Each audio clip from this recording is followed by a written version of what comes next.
Суши торта. Беше ясно, че ще ви направя някога суши. Просто събирах смелост. Това е първия ми допир до суши, така че моля ви, не ме съдете сурово. От вълнение забравих да купя водорасли за сушито, затова реших да направя торта суши и се надявам много да ви хареса. Вкъщи всички я одобриха.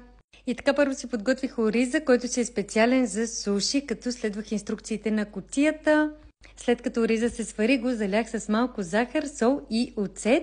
И започнах да си редя тортата. Използвах метален ринг, първо сложих половината ориз, отгоре малко авокадо, сушена сьомга, поръсих с сусам, след това останалия ориз, още малко сусам и тортата ми е готова.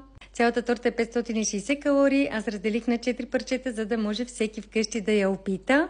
Разбира се, ако обичате соев сос, тортата ще върви много с него. Запазете си това видео за по-късно, споделете с приятелите ви, любители на сушито и ми напишете дали моята суши торта ви е харесала. И ако искате да свалите излишните килограми без да гладувате, докато си хапвате вкусни ястия и десерти, си вземете моите карти с рецепти. Целувам ви!